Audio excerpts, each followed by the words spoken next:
running today, do a little note taking over a pretty lengthy PowerPoint over World War II. Most deadly conflict in all of human history, very much related to the conflict that we wrapped up before the break, World War I. I think you're going to see a lot of carryover between both. This week, we're going to be mainly working through this PowerPoint, although there is a day where you're going to have an assignment that kind of connects to this.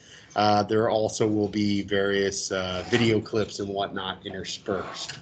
Kind of the game plan for this week and moving forward, as far as grades that are coming up, if you look at the back board, on Wednesday, you're going to do a document analysis assignment over World War II. You're going to read a speech from Hitler. You're going to read a couple other documents that do tie into the war itself. Nothing different than what we've done before. You read through the documents, you answer some questions. A lot of them aren't so much right or wrong answers. I just want to see that you actually read and you thought about it. Again, don't get lazy and just, copy somebody else's stuff. That's lame. We've got the plagiarism stuff in there now, so it's a little bit easier for me to tell when that's happening anyway. But just read it. It's not that difficult. And again, I think that you'll actually find these documents pretty easy. You're going to have class time on Wednesday to get that done. I'm going to be out giving SATs that day, so I will not be here. But that assignment is going to be due by Wednesday night before midnight. But honestly, if you're productive, no reason whatsoever you can't finish it in class. Once I get back on Thursday, Friday, we're going to try to start wrapping up the PowerPoint. It may go into Monday just because this is a long one. But on Monday, tentatively, our next grade is going to be connected. We are going to do another SAQ to kind of wrap up the PowerPoint and everything World War II related. So in the next week or so, you're going to have 2 additional daily grades. Try to do a good job on them. Again, this is 5 weeks to 6 weeks, so we're not going to have as many grades as normal. So everything counts for probably a little bit more, so try not to get any zeros. From before the break, we got a few things that are past due, so if you haven't gotten these in, please get them in as soon as possible. Notebook check number 1 was due the Friday before the break, which means, technically, if you didn't turn it in, if you could get it in today, it's only 1 day late. You've got your DBQ essay. That was a major test grade. If you haven't done that, please get it done as soon as possible. And of course, we have our SAQ over World War I. I think that's all the grades we've had thus far. But yeah, all those things are past due. So if you're missing any of those things, please let me know. And other than that, the only other announcement, and I said this a while back and then stuff happened and I never did it. We are going to have a new seating chart here soon. If you have preferences, if I don't know, maybe you do better at the front, or maybe you do better at the back, or maybe sometimes you come in, your laptop's not charged, and you'd like to be close to an outlet. Those are the sort of things that I need to know. If there's someone you think that you might be able to work well with and not get distracted, let me know. We are going to do a change in seats probably towards the end of the week, probably like Thursday or Friday. So yeah, I like to mix it up every once in a while. I like you to have some sort of input on that. So if you do have preferences, I can't promise you anything, but by all means, let me know. Other than that, that's kind of the news and notes. Any questions about that stuff? All right. So what I'd like you to do, get out your notebook if you haven't already. This is going to be the first thing of our next notebook check, which will be here in a couple weeks. Go ahead and write what's on the screen. World War II. The date's 1939 to 1945, but I think you'll see that, in many ways, this is just an extension of World War I that ended in 1918, 1919. Yeah, you've got that 20 years of relative peace in between, but a lot of the things that happened in those 20 years, and honestly, a lot of the things that contributed to the end of World War I were so messed up that it made World War II kind of inevitable. Pretty much all the same countries involved.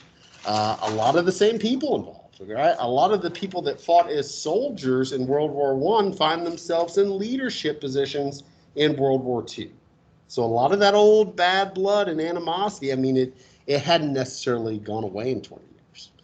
Today, we're mainly going to focus on the causes, and then, for the rest of the week, we'll kind of talk about all the craziest stuff that happened. Deadliest conflict in history. And that's saying something, considering, this is back, not quite 100 years ago, but pretty close.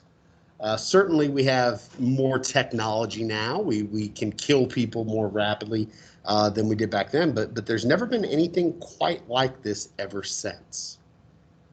Now, before World War II, World War I was arguably one of the most deadly conflicts in history. Does anybody remember about how many people died in the war itself, World War I?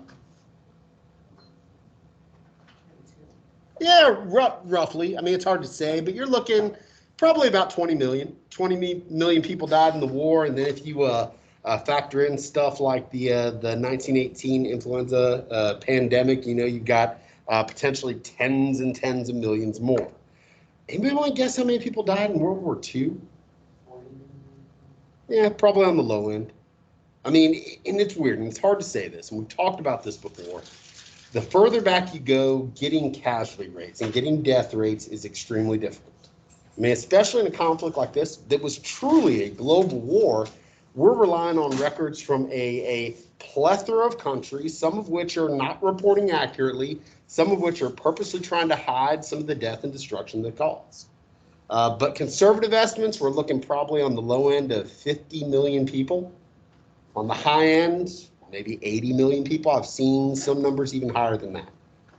So 50 to 80 million people. That is insane. I had to look this up. I got it in my notes here. Back then, prior to the war, the world population was 2.3 billion.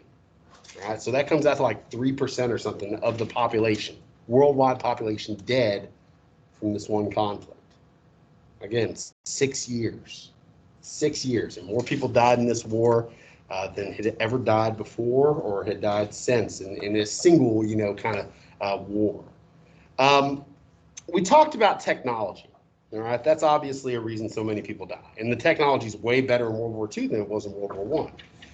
But there's something else. There's a concept that really originates in World War I that carries over into World War II that also accounts for so many deaths.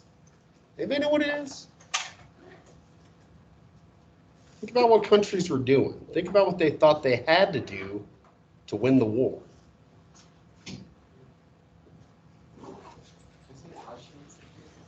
Auschwitz, we're going to talk about, you know, with World War II, and that's one of the main death camps of the Holocaust, and that's certainly a part of it.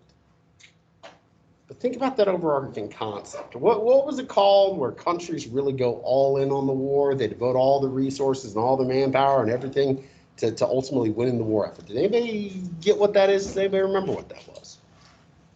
Because it's a really big deal in World War II. Militarism's a part of it. It factors into it. But this is even bigger than just that. But that's good. Total war. Okay, remember that. Total war. We said one of the reasons so many people died in World War I was the idea that, you know, if people are going to the factories and they're going to schools and they're conserving stuff in their home country to aid the war effort, well, they were then seen as legitimate military targets. And in this war, like no other, civilians were dying left and right. All sides, the Axis, the Allies, the good guys, the bad guys, bombed cities, bombed populated areas. Because in some way, shape, or form, in our mind, they were helping the enemy. They were helping the war effort. And it's really the civilian casualties, okay, the civilian deaths that helped this balloon into, you know, the deadliest conflict ever. And then you got, you know, other crazy new technologies. You've got genocide. I mean, there's a lot of other things that play a part in this. But that concept of total war is probably the biggest thing that contributed to so many deaths. Whoa, hey. Finally, anybody recognize this picture, this image? What was it? DayZ? You're close. D-Day. D-Day, which no, I know it. You were saying the same thing. D-Day. That is the big Allied invasion of Europe. Okay, that's when America and Great Britain and a bunch of other countries actually entered into Europe itself. They had actually, on a smaller scale, done it before, but entered through France, and that's when the big invasion of taking the fight primarily to the Nazis was going on. This image, you know, and we'll get into it, you know, the army storming the beaches in places like Normandy in France. It's very much iconic. If you've ever seen like Saving Private Ryan or a lot of World War II movies, that's one of the things that kind of sets the stage. Because, I mean, people were getting off the boats and getting literally mowed down. Crazy stuff. We'll talk about D-Day a little bit later, but yeah, it's definitely an iconic image. So let's talk about how it all starts. Today's all about the causes, but before we do that, let's just talk about America. Because we, much like World War I, we're not in it from the beginning. So I kind of want to just review why we're not in it from the beginning. That way, when we don't really talk about America for a while, really the rest of the day at least, you'll kind of know what we're doing. Take a look at this picture. And this is, does anybody recognize the style of drawing? Look in the lower right-hand corner. Can you guys read who drew this? Dr. Seuss. You guys know like Green Eggs and Ham and Cat in the Hat and stuff, right? Before he did all that stuff, he drew political cartoons. So you will see a lot of World War II political cartoons, you know, things that he would sell to newspapers and whatnot, you know, with that similar artistic style, because that is kind of how he got his start. So you look at the left-hand side and you've got, you know, what appears to be Uncle Sam, kind of the Dr. Seuss version. What a lucky thing we've got separate beds. And then over on the other side, you've got Europe, and they're sick. They got the Hitleritis, they got the Stalin itch, they got the Nazi fever, the fascist fever, the Blitzpox, the Italian mumps. Guys, to us, as all this stuff was unfolding, as we got into the 20s and especially the 30s, it's not like people didn't see that crazy stuff was going on over there, that eventually something was going to pop off. But for us, we're removed from it. We're over here. And remember, since the end of World War I, we were all about this concept, isolationism. Politically, you guys do you, we're going to do us. We'll trade and whatnot, don't get us wrong. But remember, that's one of the reasons we never wanted to join the League of Nations. We wanted to make sure we didn't get drug in to another one of these massive conflicts. Of course, eventually we would, but it does take some time and a heck of a lot of convincing. Like all my PowerPoints, if you see something that stands out, like in red or it's highlighted, you know, you don't have to write anything word for word, but these are some of the things that I think would be valuable in notes. Again, these World War II notes are going to be the first thing in your next notebook check coming up here in a couple of weeks. After World War I, America was weary of involvement in foreign conflicts and returned to a policy of isolationism. Separated from Europe and Asia by oceans, we raised tariffs, basically charging taxes on imports, you know, so people wouldn't buy as much from foreign countries. Restricted immigration, made it harder for people to move into our country, and even called in wartime debts from former allies. I mean, the British and the French and all the people that fought on our side, or we fought on their side in World War I, owed us money. You know, so we're trying to do us, you know, and also, you know, collect the funds that were due to us. We didn't want to be involved in another conflict like this. Although we initially wanted no part of the conflict, within 20 years, Europe was at war once again. And a few years later, we're at war once again as well. Guys, those European nations couldn't do that. All right, Europe is a relatively small continent full of small countries that share borders, that have to interact. Geographically, that is one of the things that's always helped us, especially in the world wars. We're way across the ocean. We got the Atlantic on one side, we got the Pacific on the other.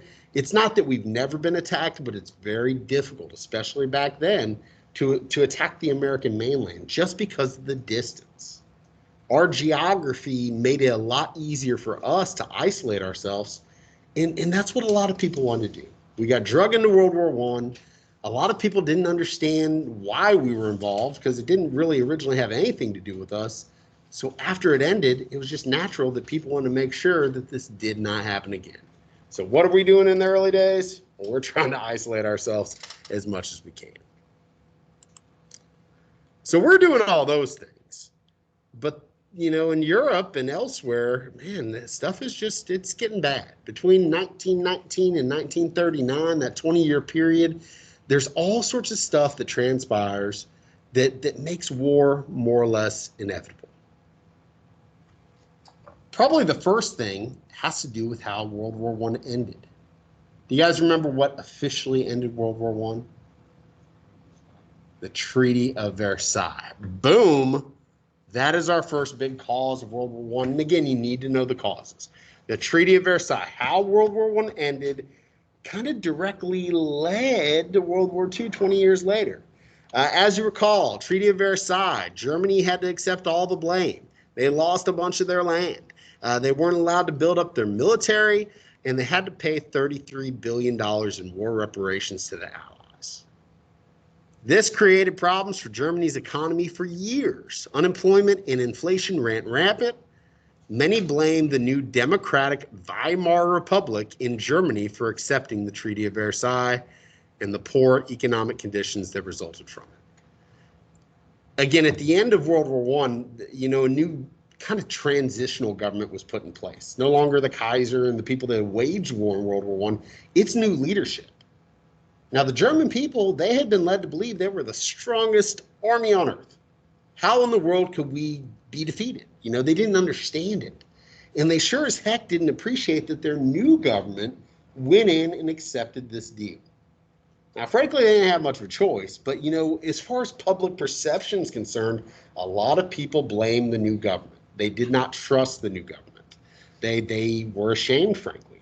They went from being this big, proud country. Remember, nationalism is running rampant during these years to being on the scrap heaps. These problems were exacerbated by the onset of the Great Depression in 1929.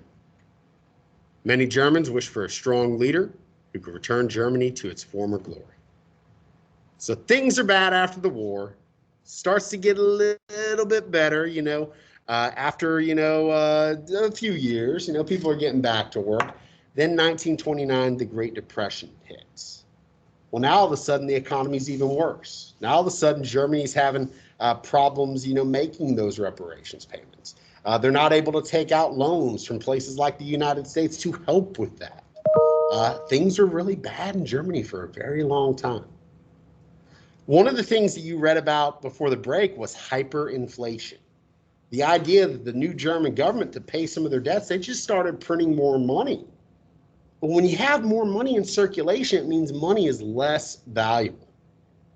And that's how you end up with situations like this. Well, hey, that's a lot of cash. And if I wheeled around a bunch of cash like that, I'd be buying a mansion. I'd be buying something big. This guy's going to buy a single loaf of bread. That's what we mean by hyperinflation. The money was worth almost nothing. So you can kind of understand the economic, desperation, when people are literally having to get wheelbarrows of money to go get something as basic as a loaf of bread. So that's definitely cause number one. Treaty of Versailles. Just bad treaty. People knew pretty much from the get-go it was going to cause problems down the line. Cause number two, the rise of fascist dictators. In Italy, kind of the first big dictator to take over, Benito Mussolini, kind of coined the term fascism, which we'll define here in a second. Later, you get in Germany, Adolf Hitler. We'll talk about how he rises to power today. Adolf Hitler looked up to Mussolini. Mussolini kind of set the type of government up, the sort of fascist government up that Hitler thought was necessary. Then in Spain, you got this guy, Francisco Franco. He was, on one side of the Spanish Civil War that you read about. Now, Franco and Spain don't actually take part in World War II, but they're probably helping the Axis powers the whole time because they owed them one. We'll talk about why here in a second. So what is fascism? Fascism is a form of radical authoritarian nationalism characterized by dictatorial power, forcible suppression of opposition, and control of industry and commerce. It's just a form of totalitarianism. When we talk about Nazism, the Nazi Party, they're a political party that formed in Germany that were fascists. This is a very strong form of government. This is the sort of government that really emphasizes military strength and cultural superiority. And, it takes away freedoms like freedom of speech, freedoms of the press. Here's the deal. On one hand, this is obviously bad. But as I told you earlier, in desperate times, people are willing to accept more extreme ideas. And in places in Europe, especially Germany, people were willing to accept those extreme ideas for a return to prominence, for a return of stability and glory. Mussolini and Hitler, I mean, when they came to power, they did fix a lot of things. They launched public works projects, putting people to work. Well, now people got jobs, they can spend money, the economy is going to get kickstarted. They built up trade while limiting imports and really emphasizing exports. They started building up their military, again, putting more people to work.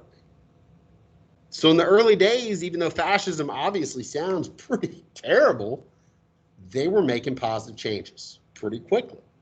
And anytime you have that sort of popularity, that sort of effectiveness, more and more people are going to be willing to buy into it, even though obviously it's kind of a bad idea.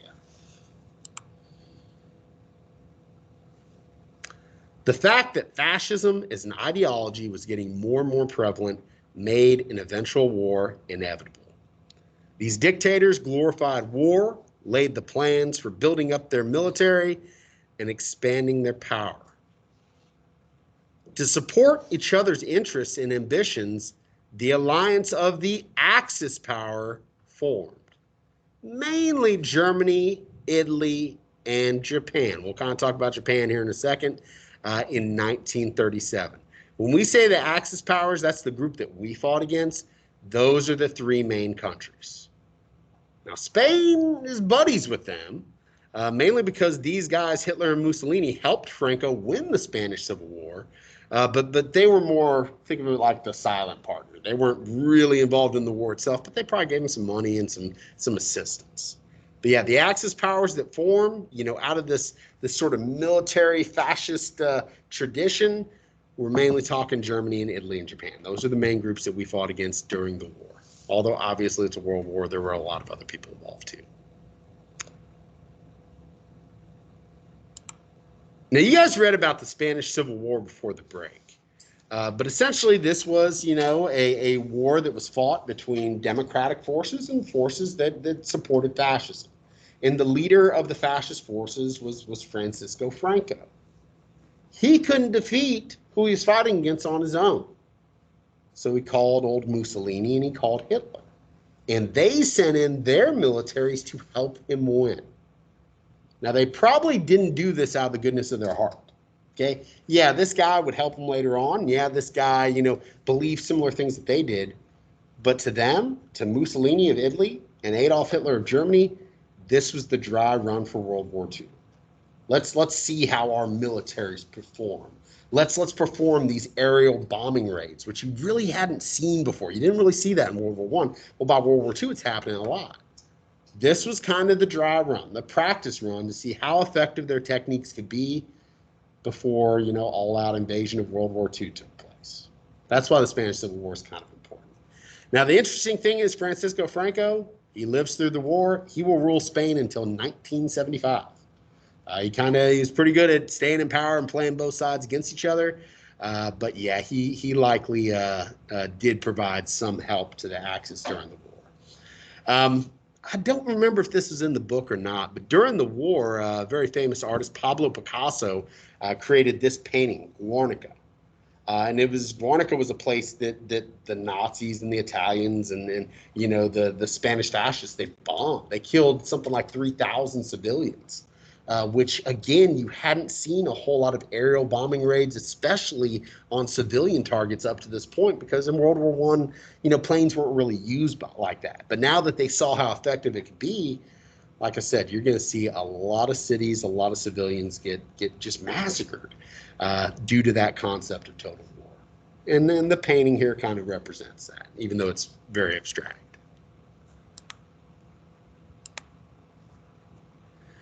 By the late 1930s, members of the Axis powers were invading other nations in an effort to expand their territory. I mean, once they had this alliance, and they all believed the same things in this sort of fascist, militaristic system that glorified war, that saw war as inevitable, well, once they had people that had their backs, they were more willing to go and take over territories.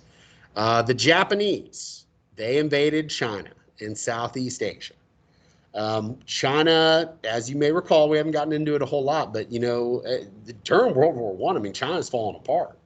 The Chinese, the last of the Qing, dynasties had fallen apart. There were a lot of different groups, vying for power in China for many years. So China was kind of easy pickings. There was an event in 1937 that is truly atrocious. It's known as the Rape of Nanjing. One of the documents that you are going to read on Wednesday is over the Rape of Nanjing. It's very, very graphic. It's a tough read, but you need to kind of get an extent to the horrors that this sort of war or war like this can really cause. Rape of Nanjing. Essentially, the Japanese came in, they took over the city, and they almost had a contest to see how many people they could rape, how many people they could behead, how many people that they could murder. Within, I think, something like 6 weeks, they massacred about 300,000 people just to do it, out of cruelty. They also took over various parts of Southeast Asia, which obviously was going to tick off a lot of Europeans because Southeast Asia at that point still colonized by Europeans. Italy mainly focused on Africa. If you recall, even back in the days of the scramble for Africa, they had been given some territory, but considering they were a relatively new nation, kind of a weaker nation, they didn't get all that much. And some of the areas they were given, they couldn't actually take, like Ethiopia. Well, now that they've got a powerful military, one of the first places that they go and take over, Ethiopia. It's one of the reasons that you see, this war ultimately fought in Africa. You see it in Europe, you see it in Asia, you see it in the Pacific, a few other areas as well. Germany began a little bit more discreetly, I guess you could say. They began annexing territories, taking territories, not necessarily by force, but kind of with the threats of force, in Austria and Czechoslovakia especially. Those are areas that were predominantly German-speaking. Some of those areas, had at one point been a part of German territory that they had kind of lost, at the end of World War I. So essentially early on, they're kind of taking back what was taken from them. Now, you would think that the Allies would be, heck no, you can't do that. But they go the opposite direction, which leads us to our next big cause of World War II. It is the policy of appeasement, granting concessions to an aggressor. Here you see Adolf Hitler shaking the hands of the British Prime Minister, Neville Chamberlain, back in the 1930s. And essentially, they just did a deal. Hey, we'll let you take this stuff, Hitler. Just promise not to take any more. Oh, sure. Sign on the dotted line. A year later, Hitler, you're taking more stuff. Well, I want that too. Okay, we'll give it to you, but don't take any more. The problem is a guy like Hitler is going to see this as weakness. And if you give in even a little bit, he's going to take more and more. I mean, conquest and World War had always been his goal, as you'll see here in a minute. So appeasement, got to know that. Concessions to an aggressor. Essentially hoping to avoid another world war, Britain and France gave in. They allowed Hitler to take Austria, parts of Czechoslovakia, the Sudetenland, at the Munich Conference of 1938. Hitler would not stop there. Ultimately, Hitler wanted to conquer all of Europe, perhaps the entire world. I mean, this is some real supervillain stuff. Like, we're going to take everything. It could have went to that level, especially, and we'll get into this more tomorrow, if you look at why Hitler was doing all this and some of the crazy beliefs he had, yeah, I mean, who knows if this would have ever stopped. I mean, this was an evil guy. His allies were evil. They did some really bad things. We did bad things too, don't get me wrong. But this was one of the clearest cases of a conflict where one side just had to be stopped. Now, on one hand, you would think that Great Britain and France wouldn't let this go down. They're the ones that made Germany sign this Treaty of Versailles years earlier. But you got to understand, it wasn't that long ago. Okay, this is 1938. World War I essentially ends in 1918, so it's like 20 years. They're all having financial difficulties. All of their militaries have been depleted, at least Great Britain and France, the two biggest powers in the region. Germany, on the other hand, had been building up their military in secret and then not so secret. And it was one of those things where, Great Britain and France were just trying to avoid war at all costs. give him a little bit. Surely he doesn't want to fight. Surely he doesn't want another massive conflict like we just got out of. I mean, we're all still struggling.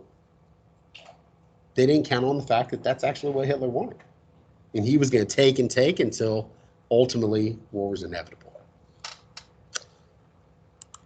So all the Axis powers are taking land. That's how it starts. They get together, they group up, they build up their militaries and say, hey, what are they going to do? Let's take what we want. You can kind of see Germany. You know, you have the German territory, but you got these lot of areas that they annexed. Not a whole lot of land at first, but it'll grow to more and more. Italy, they took over some territory in Europe, mainly Albania, but they were definitely focused more on Africa. And again, the British, the French, they let them get away with it for probably too long. That's what appeasement's all about. Japan out in the Pacific is doing the same thing, but even to a greater extent. Now, this is during the war itself, 1942. But even before that, even before the war broke out, Japan had taken over parts of China. They had taken over Korea. Then once the war was in full swing, they seized all of the European colonies here in Southeast Asia, including the Dutch East Indies, including the Philippines. Whose colony was the Philippines? That was ours. So yeah, we're having some tense situations with Japan. We'll talk about how we actually entered the war. It's not as simple as they just attacked us at Pearl Harbor. That's kind of the straw that broke the camel's back. There were a lot of things that had been going on. There's a lot of things that contributed to them wanting to attack us at Pearl Harbor. Because believe it or not, nobody really wanted the U.S. to join the war on the Axis side until it was pretty obvious that that's the way the winds were blowing.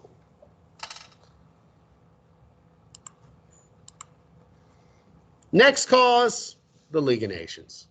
And this goes with the Treaty of Versailles, but the League of Nations was defunct almost from the get-go because Woodrow Wilson, president during World War I of the United States, he's pushing for this thing, and then America never joins because we want to be isolationist. Created after World War I in order to prevent another war, it was too weak to resist European dictators. The idea of collective security failed when countries like the United States and the USSR, the Soviet Union, refused to become members. I mean, those are two big countries, and they're not joining up. I mean, collective security, the idea is none of us want a war. We all want to be able to negotiate. Let's have this institution where we can do that. And almost from the get-go, yeah, that's not how things were going to go.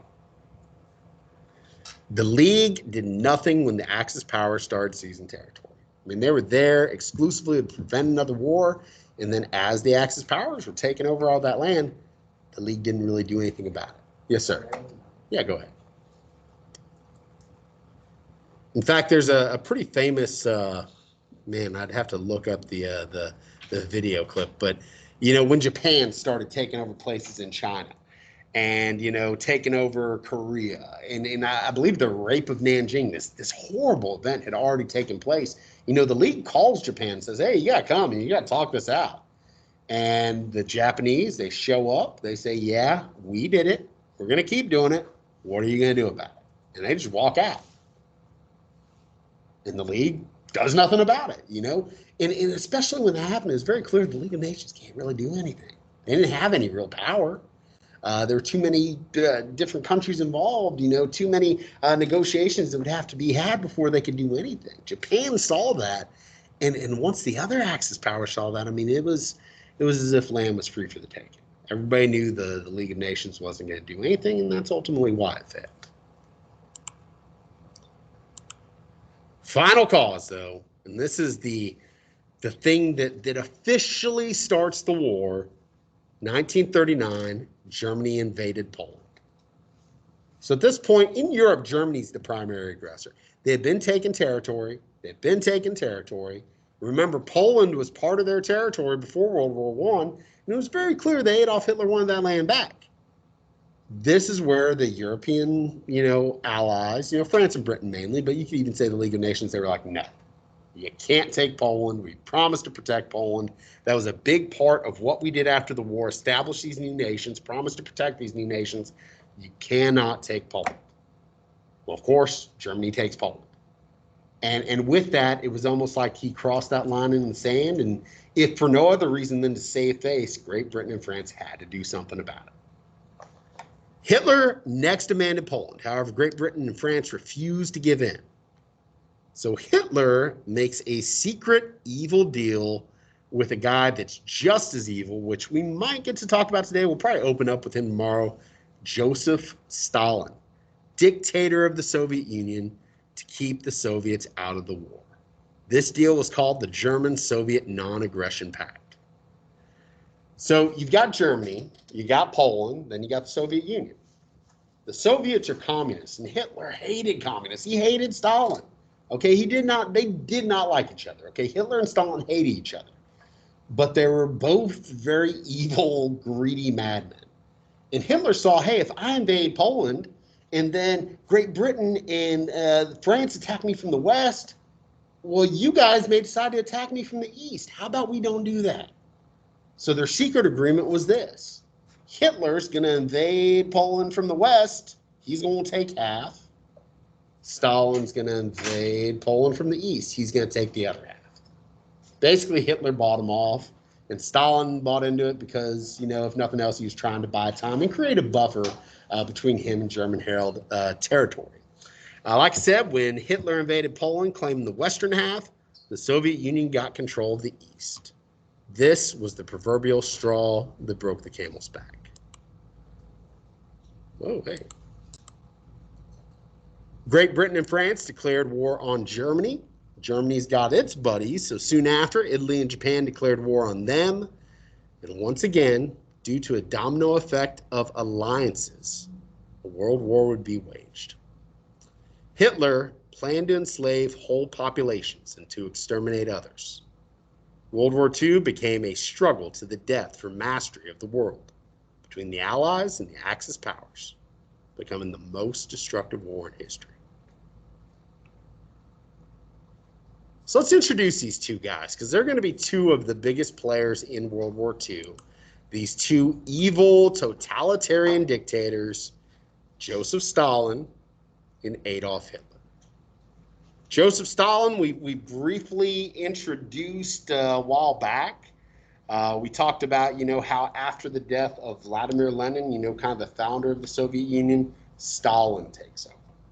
And they're hardcore communists. And one of the notes that you had to read about and take was about Stalin's 5-year plans, where he really focused on heavy industry, you know, making it to where they're making more stuff, but also what we refer to as collectivized agriculture, moving people around, making them share land, making them communally grow crops, you know, to feed the population. 5-year plans, very much a planned economy. That's what communism's all about. Unfortunately, though, Stalin wasn't gonna take any sort of you know, speaking out against his rule. I mean, people that resisted, he had murdered, he had disappeared, he had groups, you know, starved to death. You're looking at you know, some of the stuff that he did, like he caused a famine in a region of the Ukraine, you know, people that were kind of dissidents. I mean, we're talking killing tens of millions of people, his own people, just to kind of ensure his grip on power. Again, Stalin's a really bad guy. He starts off the war kind of secretly on Hitler's side. By the end of the war, believe it or not, this evil dictator's on our side. The Soviets helped us defeat the Nazis. And then afterwards, we didn't like the Soviets. I had 2 videos I was going to show today. I'm only going to show one. We're going to wrap up with Stalin, then we'll open up tomorrow introducing Hitler and how he came to power. This is a pretty good one. It's like a mini bio of Joseph Stalin and what he was all about. Pretty interesting stuff. But guys, and we'll talk about Stalin later. We'll get back into him afterward.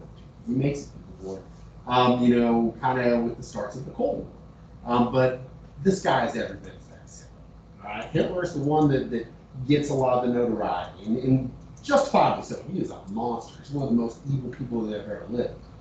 Joseph Stalin's right there. So let's watch this, and then we'll call it a day.